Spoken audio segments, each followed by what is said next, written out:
యొక్క వాక్యం మరి ఈ దినం కొరకే ప్రార్థన చేస్తున్నప్పుడు ప్రభు నా ముందుకు తీసుకొచ్చినటువంటి మాటలు, ఏదైనా ఒక మీటింగ్ గురించి, ప్రభువా ఈరోజు పలానా బర్త్డే ఉంది, పలానా డెత్ డే ఉంది, పలానా యానివర్సరీ ఉంది, పలానా చర్చిలో పలానా కార్యక్రమం ఉంది, ఏం చెప్పాలి అని ప్రార్థన చేస్తున్నప్పుడు ప్రభు నా ముందు ఏమైతే జ్ఞాపకం చేస్తారో దాన్ని పట్టుకొని ప్రిపేర్ అయ్యి మీ ముందు చెప్పడమే తప్ప, నేను ముందుగానే ఊహించుకొని ఇదిగో పలానా చెప్పాల పంచలే గారి కోసం, పలానా చెప్పాల ప్రియాంక కోసం అని నేనేదో రాసుకొని బైబిల్ అంతా తిప్పేసి నేను చెప్పే మాటలు కాదండి.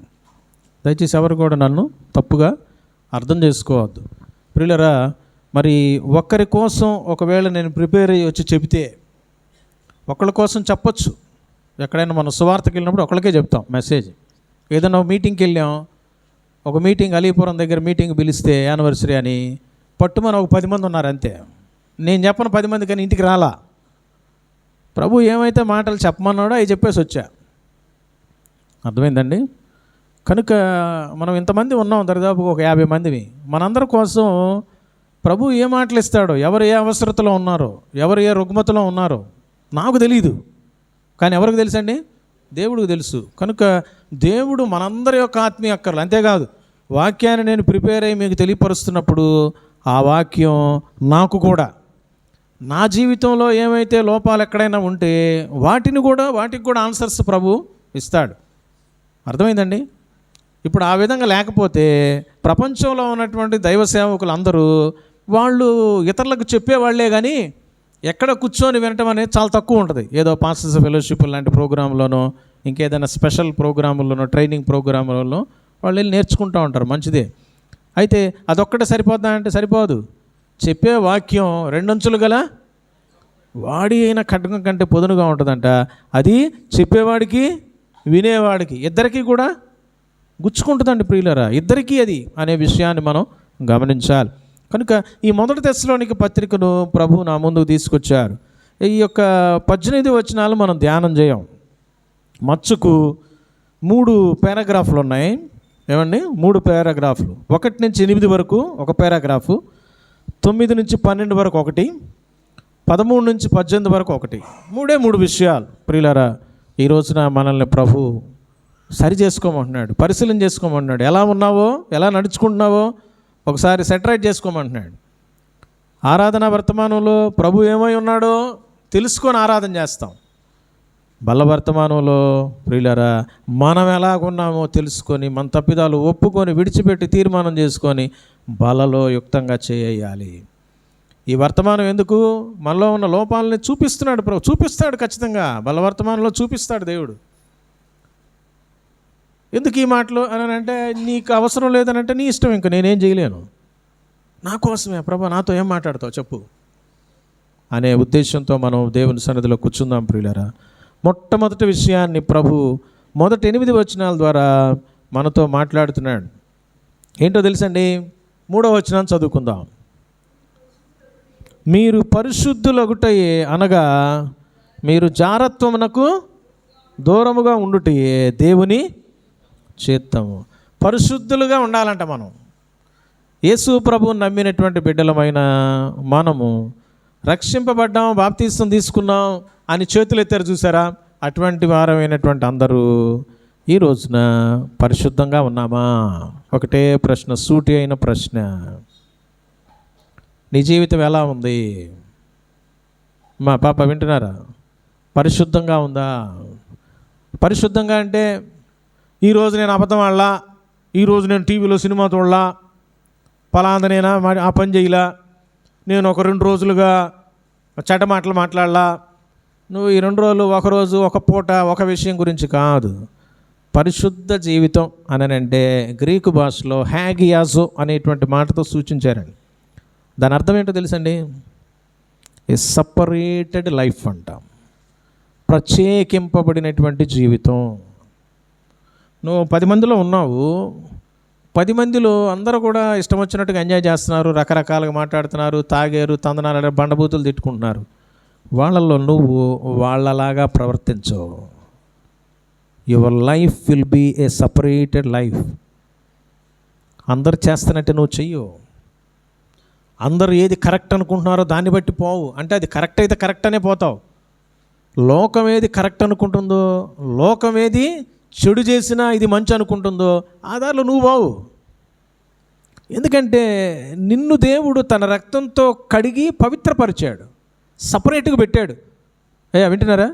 నిన్ను నేను ఏం చేశానంటే 10 మందిలో నుంచి ఏం చేశానంటే ఏరి పక్కన పెట్టాడు సపరేట్గా.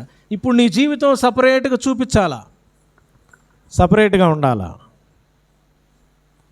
ఆలోచన చేస్తామంటే కొంతమంది వ్యక్తుల జీవితాలు జ్ఞాపకం వచ్చినాయి. దానియేలు పుస్తకం అంత చదవాల్సిన పని లేదు. వాళ్ళు తమ దేశంలో ఉన్నప్పుడు చక్కగా ఉన్నారు. మనందరం కూడా మందిరం దగ్గర ఉంది, పాటలు పాడుతున్నాం, బర్త్డేలని, డెత్ డేలని, ఆ ప్రోగ్రామ్ అని, ఈ ప్రోగ్రామ్ అని, క్రిస్మస్ అని, యానివర్సరీ అని, వస్తాం పోతాం, బాగా ఎంజాయ్ చేస్తాం, అంతా అయిపోయింది. ఏమండి, బాగానే ఉంది, టచ్లోనే ఉన్నాం, ఇప్పుడంతా బాగానే ఉంటుంది. అయితే దానియేలు పుస్తకంలో దానియేలు, షడ్రక్, మెషక్, అబేద్నెగో అనేటువంటి ఈ సహోదరులు తమ దేశంలో నుంచి బబులోను దేశపు రాజు అయిన నెబుకద్నెజరు వాళ్ళ దేశం మీద దండెత్తి చాలామందిని చంపేసి కొంతమంది మంచోళ్ళని ఏరి తన దేశానికి తీసుకొచ్చేసాడు.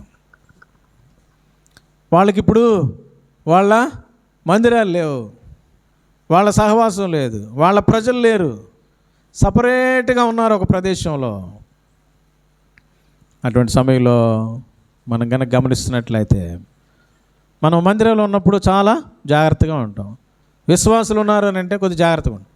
పాస్టర్ గారు ఉన్నారు అని అంటే కొద్ది జాగ్రత్త పడతాం. సరే, పాస్టర్ గారు అంటే కూడా లెక్కలేదంటే ఒక 4-5 పాస్టర్లు ఉన్నారు, 4-5 ఉన్నారు, ఒక్కడు కాదు రే, తెలిసిన పాస్టర్ కాదు రే, తెలియని వాళ్ళు ఉన్నారు, అమ్మో రేపొద్దున ఏమైద్ది అని చెప్పేసి కొద్దిగా మనం జాగ్రత్త పడతాం. తప్పు చేయకుండా ఉండటానికి మనం కేర్ తీసుకుంటాం ప్రియులారా. అయితే మనం కనుక గమనిస్తున్నట్లయితే, అమ్మ అటు ఇటు తిరగబాకండి అన్న, పాప కూర్చోవాలి ఒక చోట. ప్రియులారు గమనిస్తున్నట్లయితే దానియేలు, షడ్రక్, మెషక్, అబేద్నెగోలు తమ దేశంలో చక్కగా ఉన్నారు. వీళ్ళు ఇప్పుడు అన్యుల దేశానికి వచ్చారు. సహవాసం దూరం అయింది, తమ వాళ్ళు దూరం అయ్యారు. ఏమండి, అంతా కూడా దూరం, తమ భాష కాదు, తమ దేశం కాదు, అది సపరేట్గా వచ్చారు. అటువంటి ప్రదేశంలో వాళ్ళు భోజనం చేసే విషయంలో కూడా ఎలా ఉన్నారండి? తమను తాము అపవిత్రపరచుకోవడానికి ఇష్టపడట్లా. ఎవరు నిన్ను అడగరు అక్కడ, ఎవరు నిన్ను వచ్చి చూడట్లా, నువ్వేం తింటున్నావు అని అడుగుతారు ఎవరన్నా? బట్ అయితే ప్రియులారా, భయంకరమైనటువంటిది అపవిత్రపరచబడేటువంటి ఫుడ్ కూడా మాకొద్దు, అపవిత్రతో కూడినటువంటి సంపాదన మాకొద్దు, అపవిత్రతో కూడినటువంటి ఈ పని మాకొద్దు, అపవిత్రతో కూడినటువంటి ఈ ఉద్యోగం మాకొద్దు, అవసరమైతే పస్తులు ఉంటాం అన్నట్లుగా దానియేలు పుస్తకం 1:8 దానియేలు అక్కడున్న అధికారికి చెప్పాడు, మమ్మల్ని మేము అపవిత్రపరచుకోవడానికి ఇష్టం లేదయ్యా. అధికారి దగ్గరికి వెళ్ళి మాట్లాడటానికి ఇష్టపడ్డాడు. ప్రియులారా, ప్రత్యేకింపబడినటువంటి జీవితం. మిగిలినటువంటి గుంపులో చాలామంది యవనస్తులు ఉన్నారు. ఆ యవనస్తులందరూ ఎక్కడి నుంచి తీసుకొచ్చిన వాళ్ళండి? ఎక్కడి నుంచి తీసుకొచ్చారు వాళ్ళందరినీ? యెరూషలేము నుంచి తీసుకొచ్చిన వాళ్ళే అందరూ. అట్లాంటి వాళ్ళల్లో మిగిలిన వాళ్ళందరూ ఏమో కాంప్రమైజ్ అయిపోయి వాళ్ళు పెట్టే ఫుడ్ తినేస్తున్నారు. ఈ నలుగురు మాత్రం they saved there identity in Christ. క్రీస్తులో తమ యొక్క గుర్తింపుని కాపాడుకున్నారు. నిన్ను ప్రతిరోజు మీ ఇంటికి వచ్చి నేను అడగను, బైబిల్ చదివావా, ప్రార్థన చేసుకుంటున్నావు, ఎలా ఉన్నావు, పక్కింటోళ్ళతో ఎందుకు బూతులు మాట్లాడావు, ఎవరు అడగరు. నేను వచ్చి అడగను, ఎవరు వచ్చి అడగరు, పక్కింటోడు కూడా అడగదు, తోటి విశ్వాసం కూడా నేను అడగడు. నీ మనస్సాక్షి ఎలా ఉంది? దేవుడికి ఏం సమాధానం చెప్తావు? దేవుని బిడ్డనే, ఏమండి, యేసే రక్తంలో కడుగుపడ్డానే, ప్రతివారం బలలో చేయి వేస్తున్నానే, నేను ఈ మాట మాట్లాడొచ్చా, నేను ఈ పని చేయొచ్చా, ఈ చెడ్డ పనిలో చేయొచ్చా, ఈ చెడ్డ ప్రదేశానికి నేను పోవచ్చా, ఈ చెడ్డదాన్ని నేను చూడొచ్చా, నా కళ్ళని, నా యొక్క కాళ్ళని, నా చేతుల్ని, నా యొక్క శరీరాన్ని నేను అపవిత్రం చేసుకోవచ్చా? ప్రత్యేకంగా ఉండొద్దా నేను? దేవుడు తన రక్తంతో కడిగాడు కదండి, తన తన కోసం ఏం చేశాడంట, మనం ఆరాధన వర్తమానంలో విన్నాం, తన కోసరము పవిత్రపరచుకున్నాడు, తన సొత్తుగా చేసుకున్నాడు, తనంతట తానుగా నిన్ను నన్ను ప్రేమించి అర్పించుకున్నాడు. ఒక్కసారి జ్ఞాపకం రావా దేవుని మాటలు? ప్రియులరా, పరిశుద్ధ జీవితం ఉందా నీకు? 7వ వచనంలో చెప్పబడతా ఉంది, 1 తెస్సలోనికీ 4:7, పరిశుద్ధులగుటకే దేవుడు మనలను పిలిచెను గాని అపవిత్రులుగా ఉండుటకు పిలువలేదు. కాబట్టి ఉపేక్షించువాడు మనుషులను కాదయ్యా, పరిశుద్ధాత్మను అనుగ్రహించిన దేవుణ్ణే ఉపేక్షిస్తున్నాడు. దేవుణ్ణే ఏం చేస్తున్నాడు? తిరస్కరిస్తున్నాడు. ఉపేక్షించడం అంటే ఏమండి? దేవుణ్ణి తిరస్కరించేస్తున్నాడంట, దేవుని పక్కన పెట్టేస్తున్నాడు. గమనించండి ప్రియులరా, మరి ఈ యొక్క సమయంలో దానియేలు యొక్క జీవితం ఎలా ఉంది? 6వ అధ్యాయంలో మనందరికీ తెలిసి 4-5 వచనాల్లో తప్పైనా నేరమైనా చేయటానికి ఇష్టపడలేదంట. రాసే వ్రాతల్లో కానీ, మాట్లాడే మాటల్లో కానీ, ప్రవర్తనలో కానీ, నువ్వు ఏ ఉద్యోగం చేస్తున్నావో, ఏ పని చేస్తున్నావో, ఏ కార్యాల్లో ఉన్నావో, ఏమండి, ఇంట్లో ఉన్నావా, బయట ఉన్నావా, బజార్లో ఉన్నావా, ఉద్యోగం చేసే ప్లేస్లో ఉన్నావా, what is your stand in Christ? క్రీస్తులోని స్టాండ్ ఏంటి? ప్రత్యేకింపబడినటువంటి వ్యక్తివని గుర్తింపు ఉందా? గుర్తింపు కోసమని కాదండి, ప్రత్యేకంగా అసలు నీ జీవితాన్ని కాపాడుకుంటున్నావా? 10 రూపాయలు వస్తున్నాయి కదా అని చెప్పేసి అబద్ధం ఆడతావా? 10 రూపాయలు వస్తున్నాయి కదా అని చెప్పేసి దేవుని మందిరానికి దూరం అవుతావా? ఏమండి ప్రియులారా, చాలామంది ప్రియులారా, ఆదివారం రోజున ఏదైనా ఎగ్జామ్ ఉంటే కూడా వెళ్ళనటువంటి కొంతమంది విశ్వాసులు నాకు తెలుసండి. నేను చిన్నప్పటి నుంచి కొంతమంది గురించి అలా నేను విన్నా. ఆదివారం ఇక అది కంపల్సరీ అయితే తప్ప దేవుని మందిరాన్ని విడిచిపెట్టరంట వాళ్ళు. మీ అందరికీ తెలుసు, ఒక క్రీడాకారుడు ఫైనల్స్కి వచ్చేసాడు. తమ దేశం నుంచి, అమెరికా దేశం నుంచి తను ఆ పోటీలో పార్టిసిపేట్ చేస్తున్నాడు. అతను ఇప్పుడు పరిగెత్తితే ఖచ్చితంగా ఒలింపిక్స్లో ఏం రావాలయా? కానీ కరెక్ట్గా ఫైనల్స్ ఏ రోజు వచ్చిందంటమ్మా? ఆదివారం వచ్చి. నువ్వు నేనైతే ఏం చేస్తామమ్మా?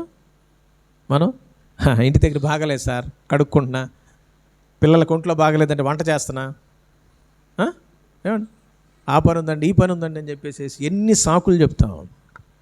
ఒలింపిక్స్లో ఆయన పార్టిసిపేట్ చేయనని తీర్మానం చేసుకున్నాడు.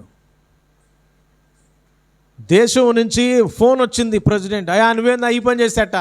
నో, నాకు మెడల్ కంటే, దేశం కంటే, మీరు కంటే, అందరికంటే, నాకంటే, నా వారి కంటే నాకు నా యేసయ్య ముఖ్యం. I want to participate in the church worship service. That is the commitment. నీకుందా ఈ రోజున? ప్రత్యేకింపబడిన జీవితం అండి. పరిశుద్ధంగా ఉండటం అంటే దేవుడి మీద ఏదో దయదలిచి వచ్చే పరిస్థితి చాలామందికి. దేవుడు ఏమన్నా అనుకుంటాడేమో, పాస్టర్ గారు ఏమన్నా ఫీల్ అవుతాడేమో. నా కోసం ఎవరి కోసం రావాల్సిన పని లేదు ప్రియులారా. నిన్ను నిజంగా దేవుడు రక్షించాడని నమ్మితే భయపడి వణుకుతో పరిగెత్తుకొని రా. ఆదివారం కనీసం మిగిలిన కార్యక్రమాలప్పుడు అంత సమయం నీకు లేకపోయినా ఆదివారం పూట ముందుగా లేచి ప్రార్థించి వాక్యాన్ని చదివి పనులన్నీ త్వరగా చేసుకొని 9:30 కల్లా ప్రభు మందిరంలో ఉండాలి. చివరి ప్రార్థన ఆశీర్వాదం వరకు నేను లెగవకూడదు, ఫెవికాలేసి అతికించుకొని కూర్చుంటా ఇక్కడే అన్నట్టుగా నిన్ను నీవు తీర్మానం చేసుకొని ఒక ప్రత్యేకింపబడిన జీవితంలో ఉండాలి. అది ఎంతటి పని అయినప్పటికీ కూడా. అది ఒకవేళ భయంకరమైనటువంటి యాక్సిడెంట్ అయ్యి ఆపరేషన్ అయితే ఓకే, ఆ రోజున ఇంకేదైనా దైవ సేవకులకైతే పరిచర్య ఉండొచ్చు కొన్నిసార్లు. అది తప్ప, దేవుని పని తప్ప వేరే దానికి ఉండటానికి వీల్లేదు. ఒక విశ్వాసిగా ఖచ్చితంగా నువ్వు దేవుని సన్నిధిలో ఉండాలి. ఒకవేళ ఈ ఊరిలో నువ్వు లేవు, వేరే ఊరిలో ఖచ్చితంగా ఆ టైంలో నువ్వు ప్రభు సన్నిధిలో ఉండాల్సిందే, తప్పదు. ప్రత్యేకింపబడిన జీవితం. తప్పైనా నేరమైనా చేయడానికి భయపడుతున్నాడంట. ఒక మాట మాట్లాడటానికి కానీ, ఒక మాట రాయటానికి కానీ, ఒక మాట ఫోన్లో మెసేజ్లు పెట్టడానికి కానీ నీవు భయపడకుండా అని చేస్తున్నావు. కానీ దానియేలు అడిగితే ఏం చేశాడు తెలుసండి? ఎక్కడ కూడా ఆయన దొరకట్లేదంట. ₹1 కూడా తేడా లేదంట ఆయన జీవితం. అకౌంట్స్లో తేడాలు లేవు, మాటల్లో తేడాలు లేవు, పట్టుకోలేకపోయారు. ఎక్కడ పట్టుకోవచ్చురా వీడిని? దేవుని పద్ధతి విషయంలో ఈయన రెగ్యులర్గా ప్రార్థన చేస్తాడు. ఈ ప్రార్థన చేయనీయకుండా ఒక తీర్మానం చేపించి అప్పుడు వీడు చేస్తాడు కాబట్టి వీడిని పట్టుకొని వెళ్ళొచ్చు. అంతకు మించి ఇంకెక్కడ పట్టుకోలేకపోయారంట. ఆయన చూపుల్లో కానీ, మాటల్లో కానీ, తీర్పులో కానీ, ఆయన సంపాదనలో కానీ, ఆయన రైటింగ్స్లో కానీ, ఆయన అకౌంట్స్లో కానీ, ఆయన వస్త్రధారణలో కానీ, ఆయన జీవితంలో కానీ ఎక్కడ కూడా లోపం లేకుండా ఉన్నాడంట. That is the purity, the uniqueness, the Holi life, separated life. నీ జీవితం ఎలా ఉంది ఈ రోజున? ఒకసారి పరిశీలన చేసుకుంటావా? దేవుడు ఎందుకు పిలిచాడు తెలుసా? పరిశుద్ధులుగా ఉండటానికే, దాంట్లో కొనసాగటానికే, జారత్వానికి దూరంగా ఉండటానికే. ఏమండి, చూసిన ప్రతిదాన్ని ఆశిస్తున్నామేమో. ఆలోచన చేయండి ప్రియులరా, ఎంతగా నిన్ను నువ్వు ప్రభుకు అప్పచెప్పుకుంటున్నావు. పాపము నుంచి నిన్ను కాపాడుకోవటానికి ప్రయత్నం చేస్తున్నావు. నీలో ఆశ ఉంటే ఆశగల ప్రాణాన్ని దేవుడు తృప్తిపరిచి నిన్ను పరిశుద్ధంగా ఉంచుతాడు, సహాయం చేస్తాడు. దానియేలు, షడ్రక్, మెషక్, అబేద్నెగోలు తమ సొంత శక్తిని బట్టి నిలబడలా. దేవునిపై అంతగా వారు ఆధారపడ్డారు, అంతగా వాళ్ళు ముందుకొచ్చారు. దేవుడు వాళ్ళకి శక్తి ఇచ్చాడు. ఈ రోజున నువ్వు ఎలా ఉన్నావు? నీ పరిశుద్ధ జీవితం ఎలా ఉంది? నీ యొక్క ఘటాన్ని కాపాడుకుంటున్నావా? ఎప్పుడు పడితే అప్పుడు పాడు చేసుకొని, మురికి చేసుకొని, మళ్ళీ ఆదివారం వచ్చి కడుక్కుందామని కడుక్కుంటున్నావా? ఒకసారి ఆలోచన చేయి.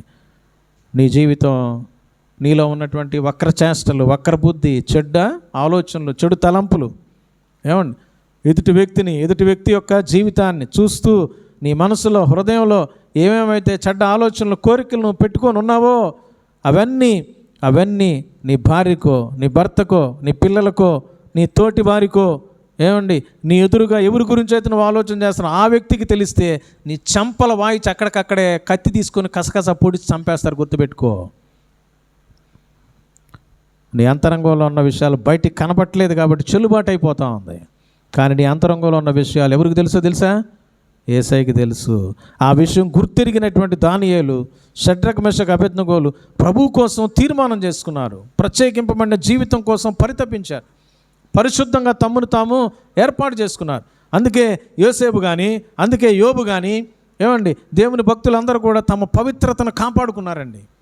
ఎక్కడ కూడా తప్పుడు దాంట్లోకి వెళ్ళడానికి ముందుగా సంసిద్ధతను వ్యక్తం చేయలే. దేవుడు వారికి సహాయం చేశాడు. కనుక ఈ రోజున నీ జీవితం ఎలా ఉంది? రెండో ప్రాముఖ్యమైన విషయం ప్రియులరా, 9 నుంచి 12 వచనాలు మనం కనుక గమనించినట్లయితే ఏముందో తెలుసమ్మా? 9వ వచనం, సహోదర ప్రేమ. మీరు ఒకరినొకడు ప్రేమించుటకు దేవుని చేతనే ఏర్పరచబడితిరి. ఏమ్మా? నేర్పబడితిరి. నేర్పించా అంట దేవుడే మనకు. ప్రేమించడం ఎలాగో నేర్పించాడు. ఎట్లా నేర్పించాడు? దేవుడు ఎట్లా నేర్పించాడమ్మా? తన కుమారుడైన యేసయ్య ద్వారా. యేసయ్య సిలువలో మరణించి ఇదిగో ప్రేమ అంటే ఇదిగో తెలుసుకోండి అని 1 యోహాను పత్రిక 3వ అధ్యాయం 16వ వచనం ద్వారా ఆయన మన నిమిత్తమై తన ప్రాణం పెట్టాను. కనుక దీని వలన ప్రేమ అనగా ఎట్టిదో తెలుసుకొనుచున్నామని అంటాడు ప్రియులారా భక్తుడు.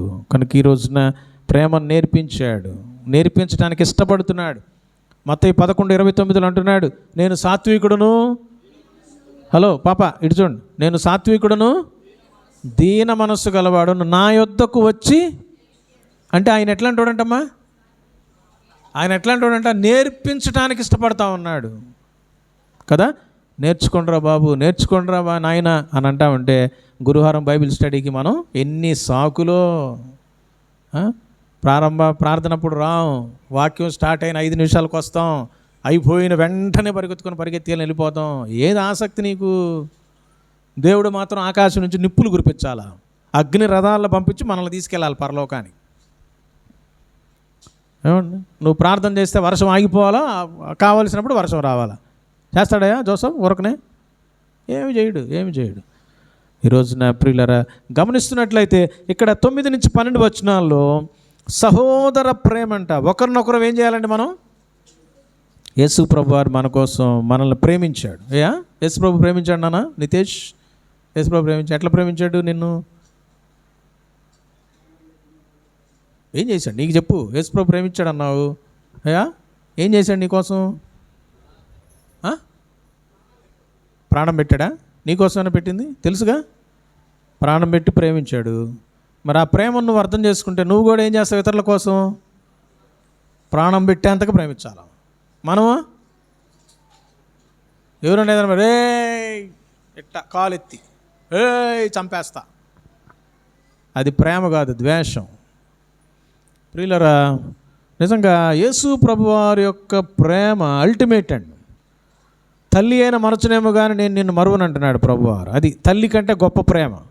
యోహాను సువార్త 13వ అధ్యాయం 1వ వచనాన్ని ఒక్కసారి చదువుకుందాం. యోహాను సువార్త 13వ అధ్యాయం 1వ వచనం ఏముందా అక్కడ? చదవండి ఎవరైనా.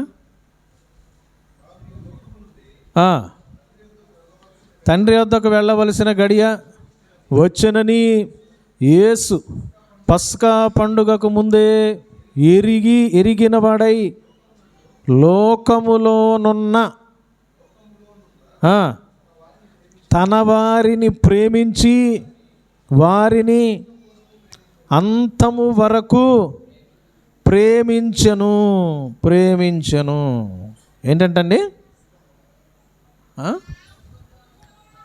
లోకములో ఉన్న తన వారిని ఏం చేశారంటే వాళ్ళందరూ ఎక్కడున్నారు? లోకంలో ఉన్నారు, ఇంకా పాపంలోనే ఉన్నారు. అట్లాంటి వాళ్ళందరినీ కూడా ఆయన ప్రేమించి ప్రాణం పెట్టాడు. అంతేకాకుండా ఏం చెప్తున్నాడు తెలుసండి? అంతము వరకు ప్రేమించాడు. సపోజ్ అందరిని పక్కన పెడదాం. యేసు ప్రభు వారికి ఎంతమంది ఉన్నారు శిష్యులు? 12 మంది. 12 మంది శిష్యులు అందరూ కూడా మరి యేసు ప్రభువుని గెత్సెమనే వనంలో పట్టుకోవడానికి అధికారులు, పెద్దలు, యాజకులు వస్తున్నప్పుడు ఈ 11 మంది సపోర్ట్ చేస్తారా?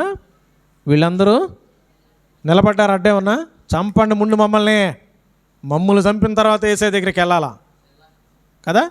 మనం కూడా చాలాసార్లు అంటుంటాం, మా ఇంటి మీదకి వస్తారా, నన్ను చంపి పోవాలి అక్కడికి, ఎన్నో ఆర్భాటం మాటలు మాట్లాడతాం.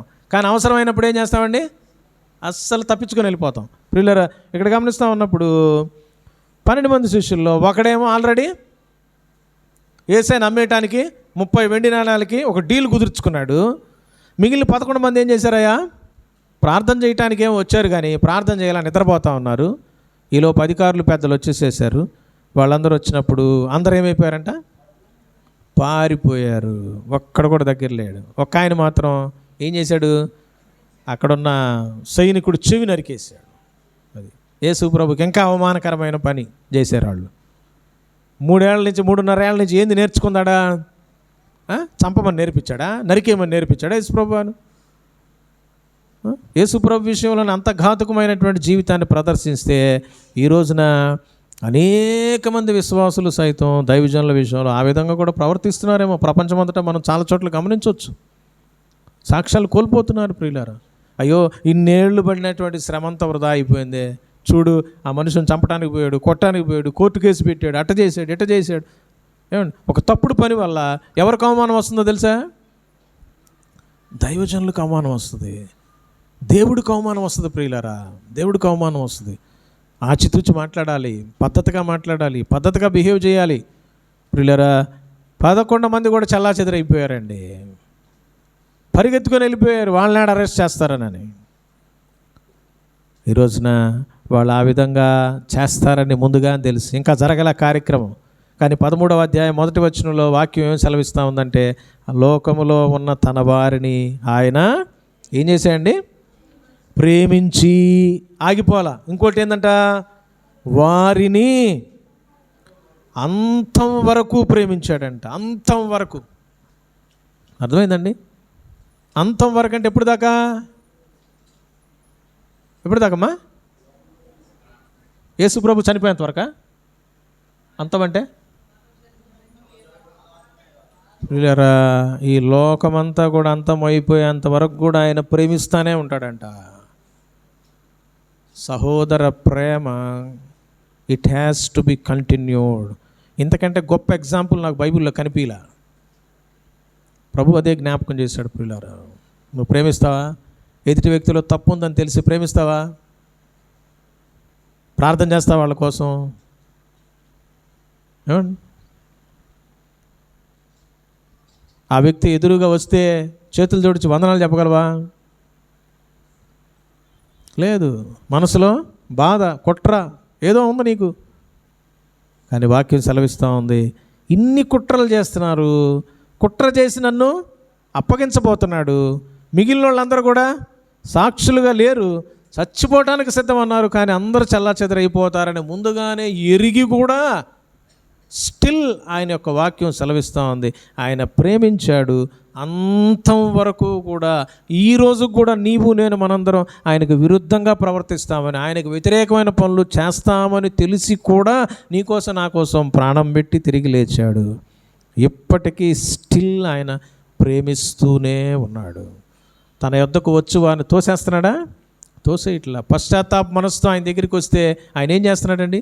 అంగీకరిస్తున్నాడు. పశ్చాత్తాపంతో కాక కుటిల మనసుతో వస్తే మాత్రం ప్రభు యాక్సెప్ట్ చేయడు. కానీ ఎంతటి ఘోర పాపినైనా ప్రభువా నన్ను క్షమించనంటే సుంకరి ప్రార్థన విని ఆయన్ని కరుణించలేదా? ఈ రోజున నిన్ను నన్ను కరుణించడా? ప్రియ దేవుని బిడ్డలారా, బలలో చేయి వేయబోయే నీవు సహోదర ప్రేమ విషయమై నీ జీవితం ఎలా ఉంది? ఈ రోజున యేసయ్యలాగా ప్రేమించగలుగుతున్నావా? యేసయ్య లాంటి ప్రేమ నీలో ఉందా? ఆ డెడికేషన్ ఉందా? ఒకసారి ఆలోచించే. ఎక్కడ తప్పిపోయావు? మూడవది, చివరిది ప్రియులారా, మొదటి దశలోనికి పత్రిక 4వ అధ్యాయం 13వ వచనం నుంచి గమనించినట్లయితే 18వ వచనం వరకు ఒక విషయాన్ని గురించి దేవుడు ఫోకస్ చేస్తున్నాడు. ఏంటంటే అది ఏం కావాలమ్మా? మూడో ప్రాముఖ్యమైన విషయం మనల్ని హెచ్చరిస్తున్నాడు. మొదట పరిశుద్ధత, రెండోది సహోదర ప్రేమ, మూడోది నిరీక్షణ. యేసు ప్రభువుని నిజంగా నమ్మావా? రక్షించబడ్డావా? యేసయ్య నిజంగా వస్తాడనేటువంటి నమ్మిక నీకుందా? యేసు ప్రభు రాబోతున్నాడు. ఇంకా ఎప్పుడు నువ్వు రక్షణ పొందేది? ఇంకా ఎప్పుడు నువ్వు పోస్ట్ పోన్మెంట్లు చేసేది? ఒకవేళ ఈ రాత్రే మన ప్రాణం పోతే పరిస్థితి ఏంది? ఎక్కడికి వెళ్తావు? నువ్వు నరకానికి పోతావేమో. యేసు ప్రభు ప్రక్కనే సిలువ వేయబడినటువంటి ఒక దొంగ ఏం చేశాడండి? నన్ను జ్ఞాపకం చేసుకోయా అన్నాడు. నీ రాజ్యంతో వచ్చినప్పుడు నన్ను జ్ఞాపకం చేసుకో అన్నాడు. వెంటనే యేసు ప్రభు వారు కరుణించలేదా? ఆయన టైంని యూటిలైజ్ చేసుకున్నాడు. నీకు అవకాశం వచ్చినప్పుడు, అవకాశం ఉండగానే. ఆ దొంగ ఇంకా చచ్చిపోలా, యేసు ప్రభు ప్రాణం ఇంకా పోలా. ఈ మూమెంట్లోనే ఇమీడియట్గా ఆయన రెస్పాండ్ అయ్యాడు అక్కడ. ఈ రోజున మరి రేపు మా పని వాయిదా వేయకుండా ఈరోజే నీవు ఆయన నమ్మాలి, నిరీక్షించాలి. యేసయ్య నా కోసం రాబోతున్నాడు, యేసయ్య నా కోసం మరణించాడు, తిరిగి లేచాడు, పరలోకానికి వెళ్ళాడు, మళ్ళీ రాబోతున్నాడు. యేసయ్య రాబోతున్నాడు అనేటువంటి నిరీక్షణ ఉందా? ప్రియులారా, దీనికి సంబంధించి ఆలోచిస్తూ ప్రార్థిస్తున్నప్పుడు ఒక విషయాన్ని ప్రభు జ్ఞాపకం చేశాడు. అదొక్కటి మనం చదువుకొని బలను సమీపిస్తాం. చూడండి ప్రియులారా, 1 కొరింథీ పత్రిక 15వ అధ్యాయం నిరీక్షణ విషయంలో 15వ అధ్యాయం 19వ వచనం చదువుకుందాం. ఈ జీవిత కాలము మట్టుకే మనము క్రీస్తునందు నిరీక్షించు వారమైన ఎడల మనుషులందరికంటే దౌర్భాగ్యులమయ్యుందుము. ఇక్కడ ఉన్నటువంటి తల్లులారా, తండ్రులారా అందరూ కూడా, అయ్యో మా పిల్లలు మేము చచ్చిపోతే ఏమైపోతారో, అమ్మో నేను లేకపోతే ఏమైపోతారో నా భర్త, నేను లేకపోతే నా భార్య ఏమైపోద్దో అని ఎక్కడ దాకా నిరీక్షిస్తున్నాం మనం? ఈ జీవిత కాలాన్ని గురించి మాత్రమే నిరీక్షిస్తున్నాం. నా వాళ్ళు ఎట్లా, నాకు సంబంధించినవి ఎట్లా? ప్రియులారా, వాక్యంలో పౌలు గారి ద్వారా కొరింథీ ప్రజలతో మాట్లాడుతున్నాడు. మీ నిరీక్షణ ఎలా ఉండాలి అన్నట్లయితే జీవితకాలం మట్టుకే కాదయా, రాబోయే యుగం మీద కూడా నిరీక్షణ కలిగి జీవించాలి. నేను ఇప్పుడు చచ్చిపోయినా యేసయ్య దగ్గర ఉంటా, నేను వెళ్ళిపోయినా నా బిడ్డలకు దిక్కులేని వాళ్ళు కాదు, యేసయ్య ఉంటాడు, హోల్డ్ చేస్తాడు. నా పరిస్థితులన్నీ ఘోరంగా ఉన్నా కానీ దేవుడు వదిలిపెట్టడు. అట్లాంటి నిరీక్షణ అంట క్రైస్తవులకు. యేసయ్యను నమ్మి ఆయన రక్తంలో కడుగుబడి సంఘంగా చేర్చబడిన నీకు నాకు లేకపోతే ఈ లోకంలో ఉన్నటువంటి అన్యుల కంటే, రక్షణ లేనటువంటి వారి కంటే పరమ దౌర్భాగ్యులం అంట, నికృష్టులం అంట మనం. నీకు నిరీక్షణ లేదు. ఏంటి నీ నిరీక్షణ? మేము బతికినంతకాలం బాగా కార్లు, మేడలు, మిద్దెలు, మంచి తిండి, ఒక మంచి ఇల్లు అన్నీ ఉంటే చాలు. చచ్చిపోయిన తర్వాత ఏముందా నా తర్వాత ఇలా అంటే నీ ఆలోచన అంతా బ్రతికినంత కాలం మట్టుకే నీ విశ్వాసమేమో, నీ ఆలోచన అక్కడ తాగిపోతూ ఉంది. నువ్వు నమ్మింది యేసయ్యని, లోక సంబంధమైన మనుషులను కాదు.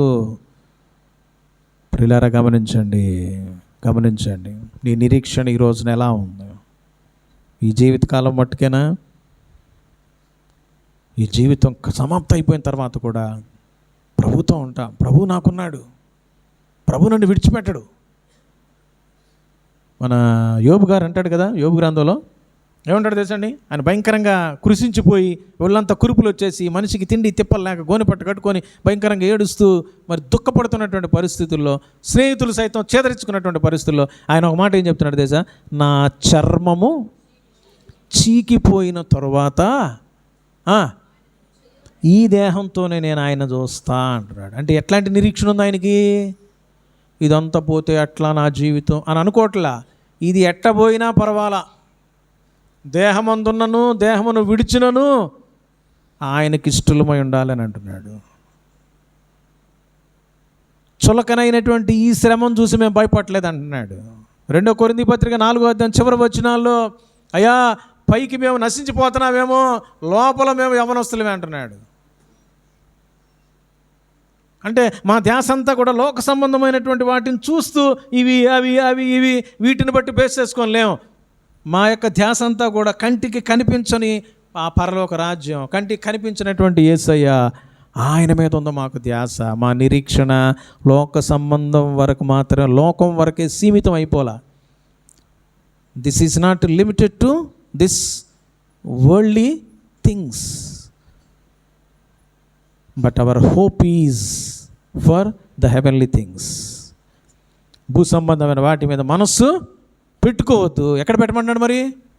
పర సంబంధమైన వాటి మీద పెట్టు. ఎందుకని? మీరు క్రీస్తుతో కూడా చచ్చిపోయారు, క్రీస్తుతో కూడా లేపబడ్డారు, క్రీస్తుతో కూడా యుగ యుగాలు ఉండబోతున్నారు మీరు. అందుకే కదండి మొదటి దశలోని పత్రిక 4వ అధ్యాయం చివరిలో ఏమంటున్నాడండి? యేసుప్రభు వస్తాడు, ఆయనను ఎవరైతే హృదయాల్లో చేర్చుకున్నారో వాళ్ళందరిని ఆయన తీసుకొని వెళ్తాడు. ఆ తర్వాత మేఘాల మీద ఆయన మనల్ని కొనిపోబడతాం. తర్వాత ఏమన్నాడు 17వ వచనంలో? సదాకాలము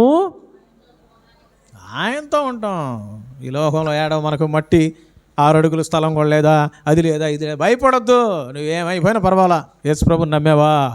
యుగ యుగాలు దేవుడు తనతో పాటు ఉండటానికి ఒక గొప్ప నిర్ణయం ఆయన తీసుకున్నాడు. అందుకే ఆయన వచ్చి రక్తం కార్చి ప్రాణం పెట్టాడు.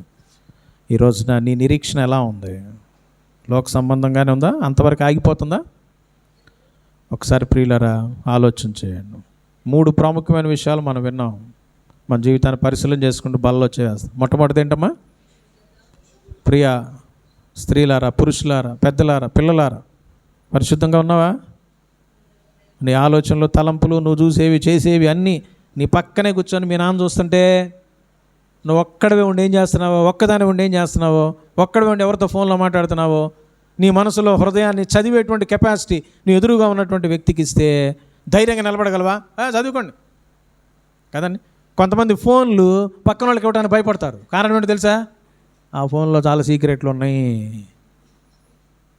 కొంతమంది అంట మెసేజ్లను కూడా లాక్ చేసుకొని ఉంటారంట. అవి వేరే వాళ్ళు చూడటానికి వీల్లేదు. ఇంకా కారణం ఏంది? ఎందుకు భయపడుతున్నావు? కొన్నిసార్లు రైట్ చేయడానికి అధికారులు వస్తారు, సిబిఐ అధికారులు. నీకు ధైర్యం ఉంటే ఏం చేస్తావు? మొత్తం చేసుకోపా అని వదిలేస్తావు. అర్థమైందండి? రేపొద్దున ఎప్పుడైనా ఎవరి మనసులోనైనా ఏదో పురుగు అంటారు చూసారా, ఆ పురుగులాగా తొలుస్తా ఏదైనా, ఇంతకాలం మీ ఎదురుగా ఉండి నేను పరిచయం చేస్తూ నమ్మకంగా ఉన్నానా, డబ్బు తిన్నానా, డబ్బు తినలేదా, డబ్బు పెట్టానా, డబ్బు లాక్కున్నానా, అంతా మీకు తెలిసినప్పటికీ ఎవరైనా ఒకళ్ళు ఏదైనా అనొచ్చు అని చెప్పేసి నా బైబిల్లోనే పుస్తకాలు ఉంటాయి, 2 ఉన్నాయి. ఖర్చు పెట్టిన ప్రతి రూపాయి, వచ్చిన ప్రతి రూపాయి రాశా, మొత్తం రాసి పెట్టా. ఎవరికో భయపడి కాదు, దేవుడు నన్ను చూస్తున్నాడు. 1 రూపాయి నేను తినకుండా పెట్టానేమో తప్ప ప్రియులరా, నేను ఎవరో ఇచ్చినటువంటి వాటిని వ్యర్థంగా ఖర్చు పెట్టేసేలా. అంటే మనం కావాలి ప్రత్యేకింపబడిన జీవితం, రెండవది ఏంటంట? సహోదర ప్రేమ. ఈ రోజున నీ సహోదరుడితో ఎలా ఉంది? నీ క్లోజ్ ఫ్రెండ్ అంటున్నావు, వాడు అన్నిడైన ఎవరైనా, అతనితో నీ ప్రేమ ఎలా ఉంది? నీ డీలింగ్ ఏమండి? వెళ్ళటం, భోజనాలు చేయటం, తినటం, తిరగటం, మాట్లాడుకోవటం, జోకులు వేసుకోవటం, సినిమాలు, షికార్లు, ఇట్లాగే ఉందా నీ లైఫ్? వాటితోనే ఎంజాయ్మెంటా? నిజంగా నువ్వు నీ సహోదరుని ప్రేమిస్తే, నిజంగా నీ తోటివాడిని నువ్వు ప్రేమిస్తే, నీ పొరుగువాడిని ప్రేమిస్తే, యేసయ్య నీ కోసం చచ్చిపోయాడురా, నువ్వు కూడా బ్రతకాలరా, రేపొద్దున నువ్వు చచ్చిపోతే నరకానికి వెళ్ళకూడదురా, నీ సొంత తండ్రి కోసం, తల్లి కోసం, అన్నదమ్ముల కోసం, అక్కచెల్లెండ్ర కోసం, నీ చుట్టుపక్కల ఉన్నటువంటి వాళ్ళ కోసం, నువ్వు ఎవరితోనే మాట్లాడుతున్నావు వాళ్ళందరి కోసం నువ్వు యేసయ్య వంటి ప్రేమను కలిగి ఉంటావు. వాళ్ళ కోసం ప్రార్థన చేస్తావు, ప్రయాసపడతావు, కష్టపడతావు, దేవుని దగ్గరికి, మందిరం దగ్గరికి, దైవజనుడి దగ్గరికి లాక్కు రావడానికి ప్రయత్నం చేస్తావు, ఏదో విధంగా ఒక వాక్యం వాళ్ళకి చెప్పడానికి ప్రయత్నం చేస్తావు. మూడోది, చివరిది మనం చూసాం, నిరీక్షణ. ఈ లోకంలో ఎన్నున్నా లేకపోయినా దరిద్రుడైన లాజరు కూడా ఏం చేశాడండి? బాధపడినట్టుందా? ఎక్కడైనా ఏడ్చినట్టుందా? యోబు, యోసేపు, పౌలు, దేవుని భక్తులు చాలామంది కూడా వాళ్ళు వెంపర్లాళ్ళ, అమ్మో లోకంలో ఉన్న అన్నీ వదిలేసి వెళ్ళిపోతేట అని అనుకోలే మనకంటే ముందున్నటువంటి వాళ్ళు కదా. హెబ్రీ పత్రిక 11వ అధ్యాయంలో మన భక్తులు, మరి ఆ విశ్వాస వీరులందరి గురించి అక్కడ రాయబడి ఉంది కదండి. వాళ్ళంట పునాదులు కలిగిన ఆ పట్టణం మీద ధ్యాస పెట్టుకొని ఉన్నారంట. ఈ లోకంలో వాళ్ళకి దేవుడు వాగ్దానం చేసి పొందుకోకపోయినా, దేవుడు ఏమేమైతే చెప్పాడో ఇవ్వకపోయినా దేవుడి మీద నెపాలేలా వాళ్ళు విశ్వాసం గలవాళ్ళై చనిపోయారంట. పునాదులు కలిగిన ఆ పట్టణం, దాని మీద ధ్యాస పెట్టుకొని ఉన్నాను. నువ్వు కట్టుకున్న ఇంట్లోనో, నాకు కలిగిన దాంట్లోనో తృప్తి పడిపోయి గిరి గీసుకొని తాళాలు వేసుకొని అక్కడే ఉంటున్నావేమో, ఇదే నా జీవితం అనుకుంటున్నావేమో. ప్రభు అంటున్నాడు, సర్వలోకాన్ని సంపాదించుకొని తలుపులు గళ్ళు వేసుకొని హాయిగా పండుకొని నిద్రపోతున్నామేమో, ఈ రాత్రే నీ ప్రాణం అడుగుతున్నారు అంటున్నాడు ప్రభు. ఎన్ని వదిలిపెట్టి వెళ్ళాల్సిందే ప్రియులారా. గుర్తుపెట్టుకోండి. నిరీక్షణ ఉందా?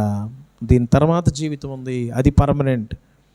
దాని మీద ధ్యాస నీ కనుక లేకపోతే, ఇంత భక్తి చేసి, ఇంత ప్రార్థనలు చేసి, ఇంత బైబిల్ చదివి, ఇన్ని సందేశాలు విని మనం వేస్ట్. తల్లవంచుదాం, కళ్ళు మూసుకుందాం. నువ్వెలా ఉన్నావు ఈ రోజున పరిశీలించుకుంటావా?